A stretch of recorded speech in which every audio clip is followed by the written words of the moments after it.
우리에게 주실 말씀은 잠언 14장입니다.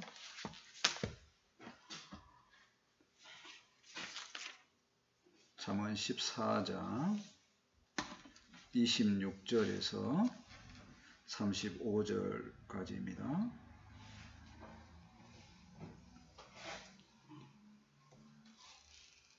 잠언 14장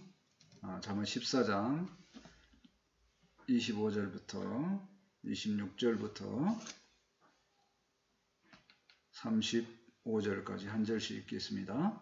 여호와를 경외하는 자에게는 견고한 의뢰가 있나니 그 자녀들에게 피난처가 있으리라. 여호와를 경외하는 것은 생명의 셈이니 사망의 그물에서 벗어나게 하느니라. 백성이 많은 것은 왕의 영광이요 백성이 적은 것은 주권자의 패망이니라. 무화기를 더디하는 자는 크게 명철하여도 마음이 조급한 자는 어리석음을 나타내느니라. 평온한 마음은 육신의 생명이나 시기는 뼈를 썩게 하느니라. 가난한 사람을 학대하는 자는 그를 지으신 이를 멸시하는 자요 궁핍한 사람을 불쌍히 여기는 자는 주를 공경하는 자니라. 악인은 그의 환난에 엎드려져도 의인은 그의 죽음에도 소망이 있느니라. 지혜는 명철한 자의 마음에 머물거니와 미련한 자의 속에 있는 것은 나타내느니라. 공의는 나라를 영화롭게 하고 죄는 백성을 욕되게 하느니라.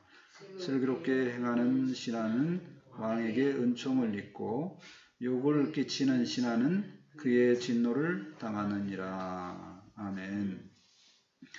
오늘 말씀의 제목은 마음 이렇게 잡아보았습니다.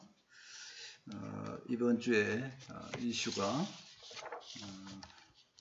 대통령이 막말을 한 것에 대해서 이제 방송에 잡혀서 이제 문제가 되었죠. 평상시 그의 태도와 이제 마음이 드러난 것이 아닌가 이렇게 생각합니다. 우리도 무의식적으로 이 마음에 있는 말이 이제 그렇게 드러나게 되죠. 그래서 마음이 항상 하나님 앞에 서 있었으면 좋겠다 싶습니다. 오늘 말씀을 통해서 하나님 앞에 어떤 마음이 옳은가 한번 생각해보는 그런 시간이 됐으면 좋겠습니다. 아멘. 첫 번째, 경외입니다. 26절 말씀 보시겠습니다. 여호와를 경외하는 자에게는 견고한 의뢰가 있나니 그 자녀들에게 피난처가 있으리라. 여호와를 경외하면, 그러니까 하나님을 경외하면 견고한 평화가 있다는 내용이죠. 성경에 보면 가장 싸움을 많이 한 사람이 이제 다윗 왕으로 나오는 것 같습니다. 다윗 왕은 그렇게 많은 싸움 중에 항상 마음의 평화를 누리고 시를 그렇게 많이 지었어요. 우리가 잘 아는 시편 23편에 보면 중간 4절에 내가 사망의 음침한 골짜기를 다닐지라도 해를 두려워하지 않는 것은 주께서 나와 함께 하십니다. 항상 마음의 평강을 누렸다는 거예요. 그 전쟁 속에서도. 하나님을 의지하면 마음의 평강이 있음을 생각을 해봅니다. 말씀 계속 봅니다. 그 자녀들에게는 피난처가 있으리라. 그러니까 본인에게도 평화가 있는 것이 뿐만 아니라 자녀에게도 평강이 있다는 얘기입니다. 연결지어지죠. 부모가 하나님을 의지하면 자녀들에게 그 평강의 복이 전달되는 것입니다. 부모가 하나님을 의지하면 하나님께서 평강이 있도록 돌보신다. 이렇게도 볼 수 있겠습니다. 저는 이 말씀을 보면서 참 은혜가 되더라고요. 제가 이 자녀들에게 얼마나 잘 해주었는지는 모르겠습니다. 그렇지만 성장한 자녀들 한 명 한 명을 볼 때에 잘 자라주었구나.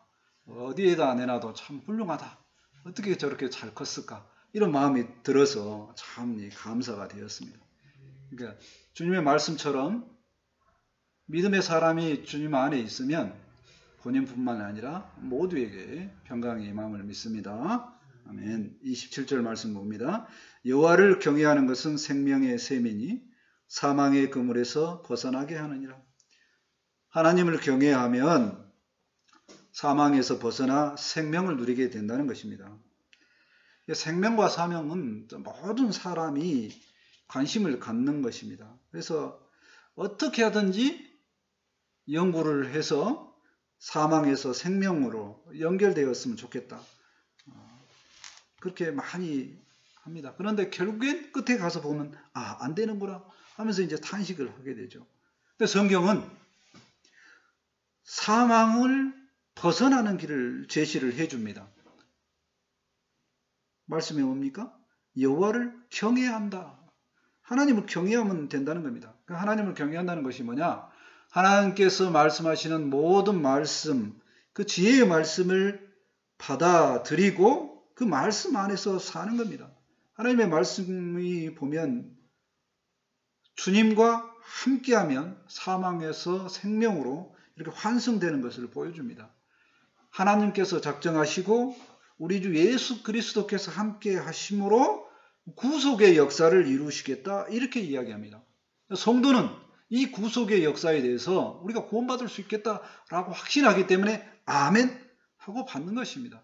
그래서 하나님의 말씀 안에서 평강을 누리는 것입니다. 생명을 얻게 되는 것입니다. 28절 말씀 보실까요? 백성이 많은 것은 왕의 영광이요 백성이 적은 것은 주관자의 패망이니라. 백성이 많으면 왕이 좋다 하는 얘기죠. 이게 여기서 많다 하는 얘기는 창세기 보면 생육하고 번성하고 다스리라 했을 때 생육하다, 많게 하다 이 그런 언어로 사용됩니다. 그래서 자손을 많게 하고 백성을 많게 할 때에 왕이 기쁜 것처럼 하나님의 백성이 많아지면 하나님께서 기뻐하실 거다 생각할 수 있다는 겁니다. 근데 이거는 외형적으로만 육체적으로만 그 숫자가 늘어나는 것이 아니고 내면적이고 영적인 얘기도 됩니다. 하나님의 백성이 많아지는 겁니다. 하나님의 백성이 많아지는 거예요. 그래서 하나님의 백성이 많아지고 하나님의 백성이 다스리는 땅이 확대되는 것이죠. 그래서 그것을 쉬운 표현으로 이야기하면 성교라고 할 수 있다는 겁니다. 하나님의 백성이 많아지도록 하는 거죠. 가까이서 그 도를 전하면 이제 전도가 되는 것입니다. 하나님을 경외하는 마음을 살펴보았는데요. 하나님을 경외를 하면 마음에 평강이 있고요. 사망에서 생명으로 옮겨집니다. 또 하나님의 마음을 알기 때문에 하나님께서 하나님 백성을 좋아하심을 알고 선교나 전도에 마음을 둘 수 있다는 얘기입니다. 약속의 말씀을 받아볼까요? 요한 1서 4장 4절에 말씀합니다. 자녀들아 너희는 하나님께 속하였고 또 그들을 이기었나니 이는 너희 안에 계신 이가 세상에 있는 자보다 크심이라. 우리 속에 하나님의 성령님께서 계십니다. 주님이 늘 우리와 함께 하십니다. 그러니까 우리는 항상 세상을 이긴다는 겁니다. 이 약속의 말씀을 받고 늘 마음의 평강 속에 살았으면 좋겠습니다. 아멘. 두 번째로 인자함에 대해서 살펴보고자 합니다. 29절 말씀입니다.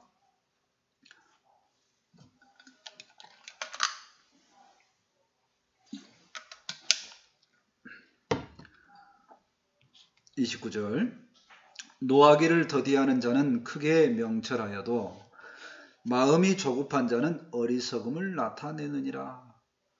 마음의 조급함을 버리고 화를 덜 내는 것은 지혜가 있는 모습이다. 그렇습니다.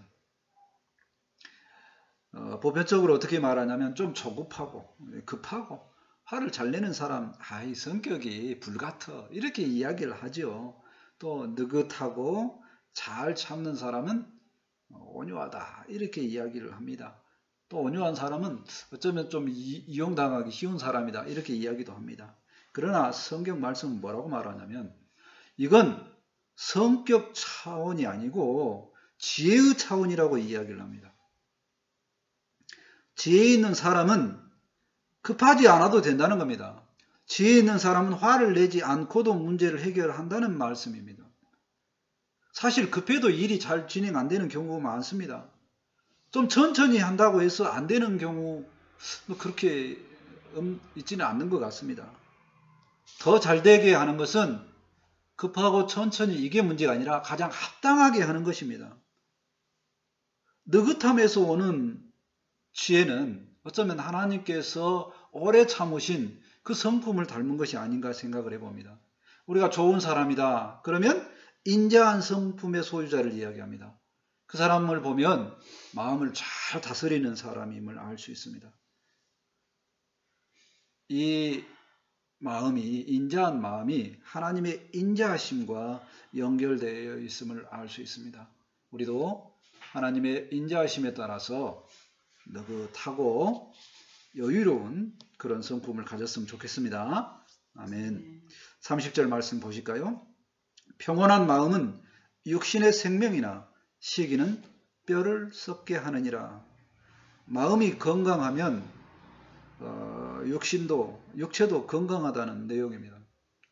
사실 이제 과학이 발달하면서 육체에 대한 건강에 대해서 관심도 많고 이제 완전히 다 안다 이렇게 표현도 합니다. 그래서 과학이 발달하면 할수록 완전히 병을 이길 수 있다 이렇게 기대를 하고 있습니다.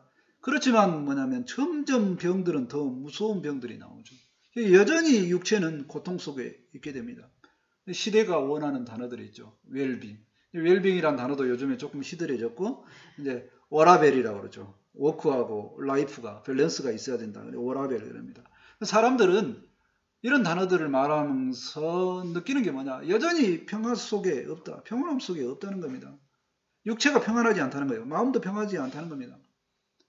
성경에서는 마음의 평안은 주님께서 주신다고 했습니다. 부활의 주님께서 사망의 권세를 이기고 육체의 모든 문제를 해결하신 그 이후에 제자들에게 나타나서 첫 번째 하신 메시지가 있습니다. 요한복음 20장 19절 하반절에 보면 너희에게 평강이 있을지어다. 주님께서 우리에게 마음의 평강을 먼저 이야기하셨습니다. 주님의 말씀 안에 들어가면 우리가 늘 평강이 있고 육체도 평강이 있음을 깨닫습니다.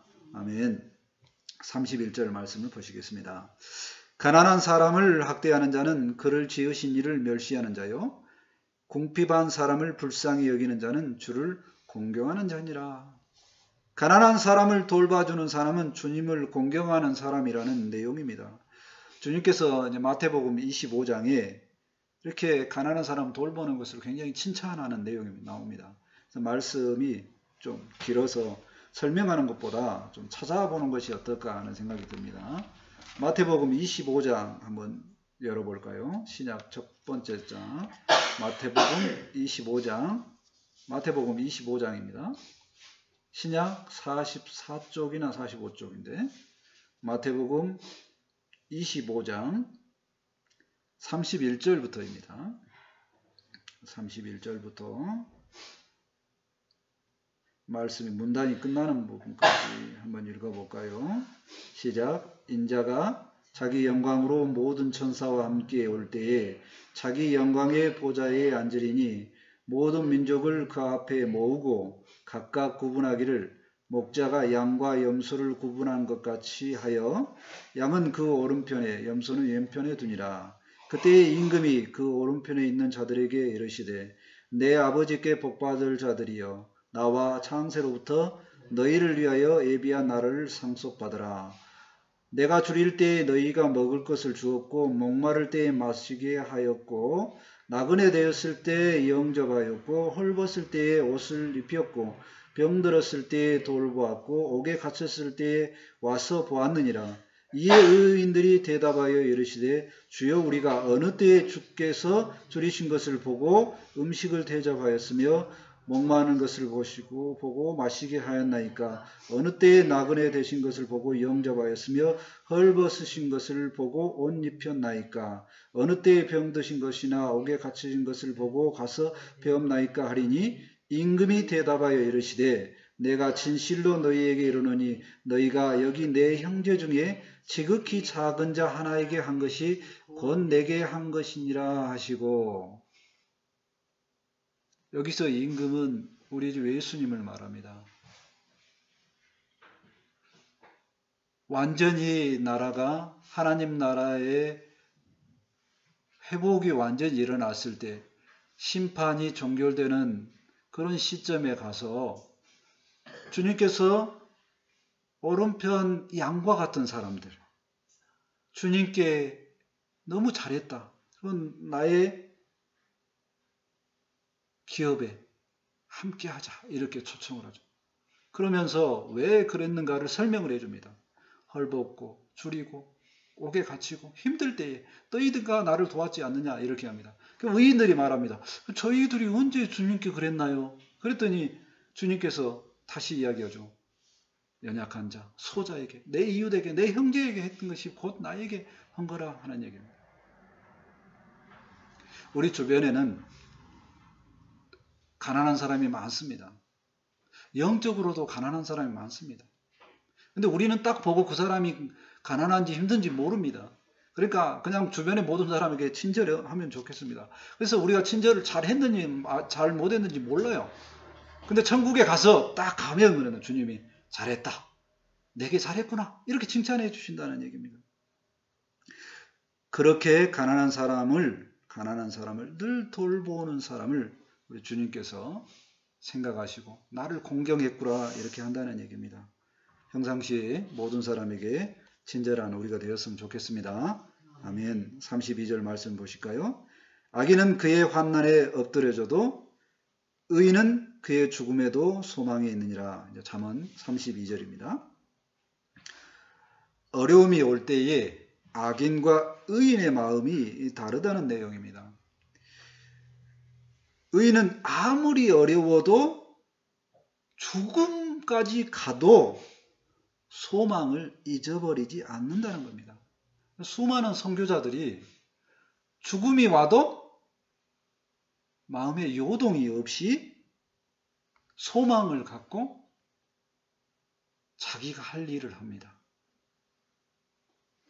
아주 대표적인 내용이 어디 나오냐면 사도행전 7장 60절 말씀인데요. 무릎을 꿇고 크게 불러 이르되 주여 이 죄를 그들에게 돌리지 마옵소서 이 말을 하고 자니라.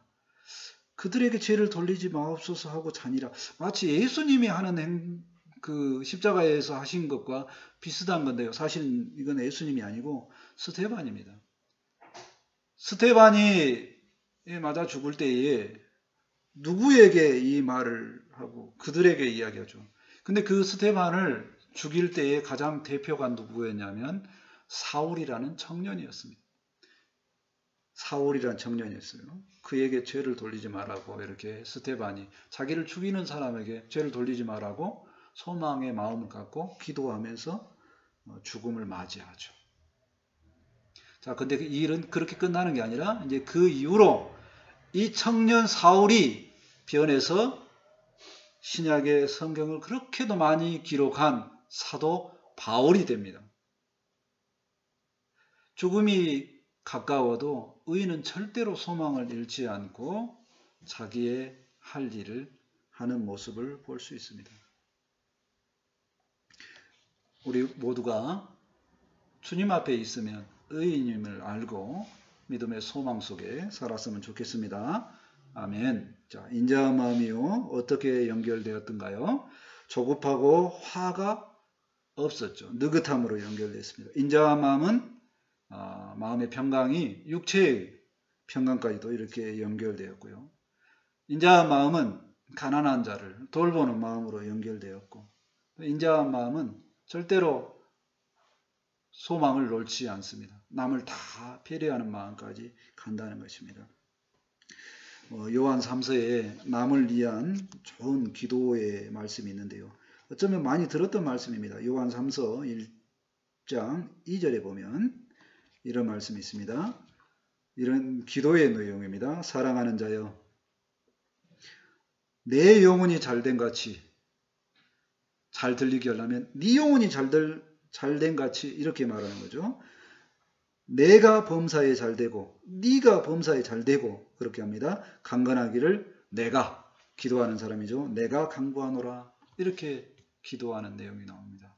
우리가 주변에 많은 형제들이 영혼이 잘되고 범사에 잘되고 강건할 수 있도록 늘 남을 생각하는 좋은 인자함 속에 살았으면 좋겠습니다. 아멘.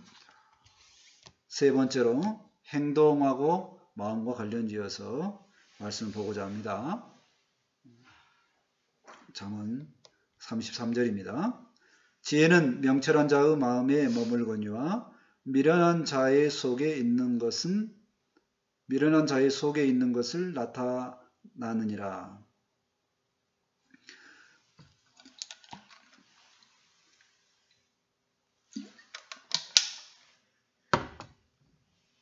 지혜는 그것을 마음에 머물게 한다는 내용입니다. 지혜로운 자는요, 겸손하여서 자기 자신을 이제 드러내려고 하지 않습니다. 미련한 자는 반대로 인정받고 싶어 하죠. 그 지혜로운 자는 이제 선한 마음 가운데 그 마음의 가치를 둡니다. 그래서 마음을 훨씬 더 중요하게 되죠. 그래서 뭔가 드러내는 것을 마음은 드러낼 수가 없기 때문에 보이려고 하지 않습니다. 근데 반대로 뭐냐면 미련한 자는 외형적인 것을 중요하기 때문에 자꾸 자꾸 보이려고 한다는 겁니다. 주변에도 보면 어떤 이웃 사람에게 어디서 처음으로 만났습니다. 뭐 이사를 가거나 뭐 새로운 직장에 가거나 누구를 만났어요. 그럼 말을 많이 하고 막 좋은 인상을 주기 위해서 막 열심히 하는 사람이 있어요. 근데 뭐냐면 조금만 기간이 가보면 그 사람의 진정성이 금방 드러나죠. 아, 이 사람은 아닌 것 같아. 이제 금방 보여진다는 겁니다. 이런 시대의 모습이 잘 보여지는 것 같아요. 외형적으로 너무 강조를 많이 합니다. 외형이 아예 안 중요하다는 뜻이 아닙니다.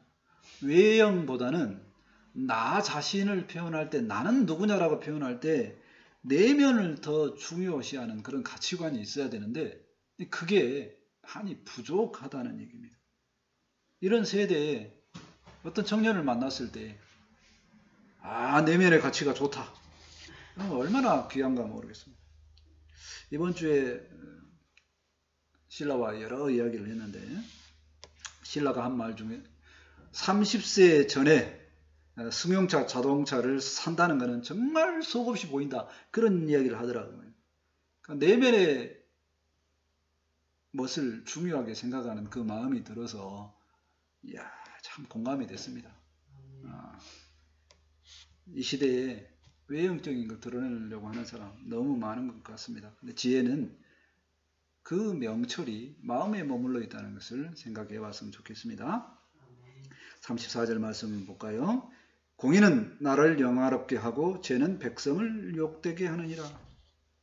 나라의 부흥과 쇠락이 정의로움, 공의에 달려있다는 내용입니다.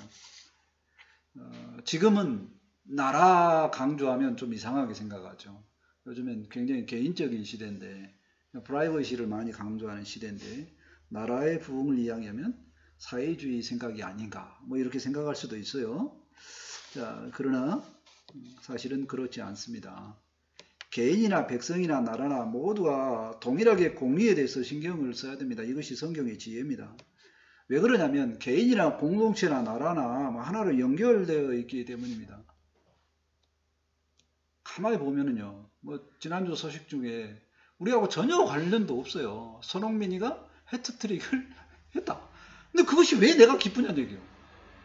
같은 나라하고 연결되어 있으니까 그럽니다. 국위 선양하고 관련이 있어요. 근데 반대로 대통령이 그 말이 진실이든 어찌든 조사하는 내용이 아니라 정말 입에 담기 힘든 그 욕설을 한 줄에 두 마디가 툭툭 튀어나와. 그 격이 무지하게 떨어진 그런 단어를 사용했다. 그 나라의 이상이 대통령에 의해서 결정된다고 본다면 그 사람은 그 생각을 하고 살았으면 외국의 수많은 사람들을 만난 자리에 어떻게 하든지 조심조심 하는 마음이 있었을 거라는 얘기입니다. 그게 없으니까 같이 떨어지죠. 나도 그 나라에 살구나 하는 겁니다. 그래서 사실은 사람의 수준을 결정하는 것은 외형적인 것이 아니라 정신적인 수준에 의해서 결정된다는 겁니다. 정의로운 것이 한 사람을 영화롭게 한다는 것, 정의로움이 한 나라를 영화롭게 할 수 있다는 것을 생각을 해봤으면 좋겠습니다. 그래서 우리나라의 인물 중에 이순신 장군이 훌륭하다라고 생각하는 것은 뭐냐면 자기의 일을 굉장히 잘해서 나라를 지키는 일까지 합니다. 그래서 우리가 많이 좋은 사람이라고 위대한 사람이라고 이렇게 인정을 해주는 거죠. 35절 말씀을 보실까요? 슬기롭게 행하는 신하는 왕에게 은총을 입고 욕을 끼치는 신하는 그의 진노를 당하느니라. 슬기롭게 행하면 왕이 인정을 해주고 왕이 좋은 선물을 주고 뭐 은혜를 베푼다는 얘기죠. 이것이 왕과 신하에만 해당되는 것이 아니고 하나님과 사람 사이에도 있고요. 그러니까 부모와 자식 간에도 있고 상사와 부하 사이에도 있고 모든 관계에서 다스리는 자와 다스림이 있는 모든 곳에서 항상 있는 것입니다. 그 공동체가 잘 되려면 다스리는 자도 잘해야 되죠. 정의롭게 행해야 됩니다. 사욕을 높이는 일을 하지 않고 정의롭게 공평하게 행해야 되죠.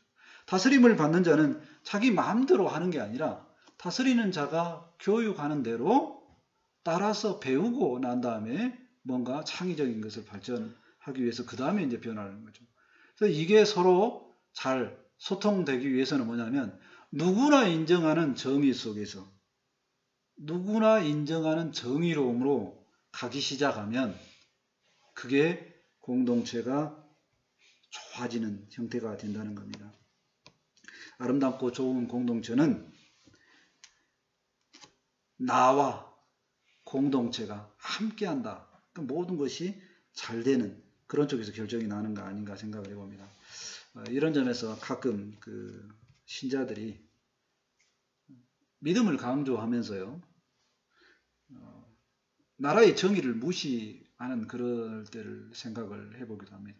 코로나 시대가 이제 거의 끝나가는 것 같은 느낌도 들긴 하는데 처음에 코로나가 있었을 때 믿음으로 이걸 이겨야지 뭐 나라가 행한다고 해서 교회에서 예배를 안 드리면 되냐 이렇게 했던 사람이 있습니다.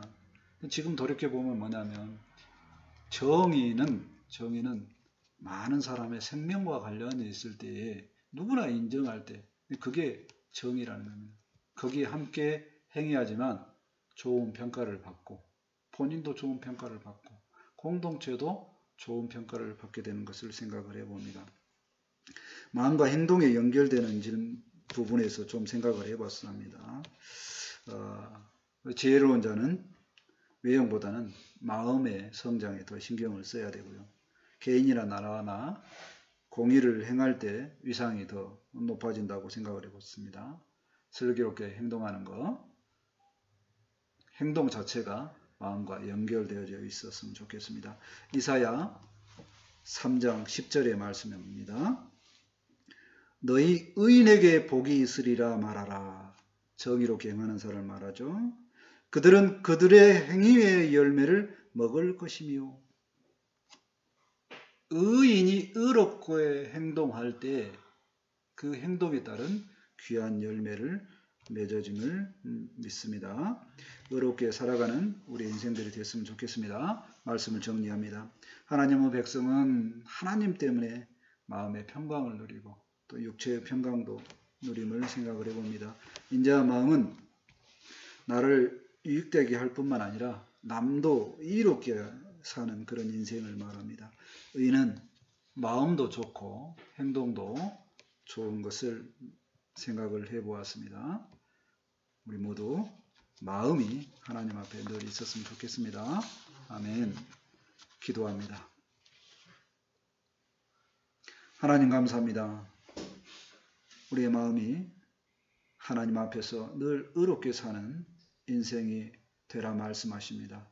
우리의 부족한 미련한 것, 죄악된 것을 모두 하나님 앞에 내려놓고 늘 하나님의 말씀에 따라서 변화되어서 또 하나님의 말씀에 따라서 평강을 누리고 확신을 누리고 복된 인생을 살아갈 수 있도록 함께하여 주옵소서.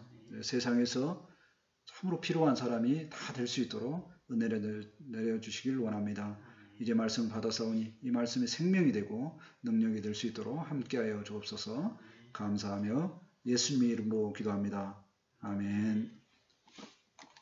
다 같이 찬송 424장 하시고 준비하신 힘을 하나님께 드립니다.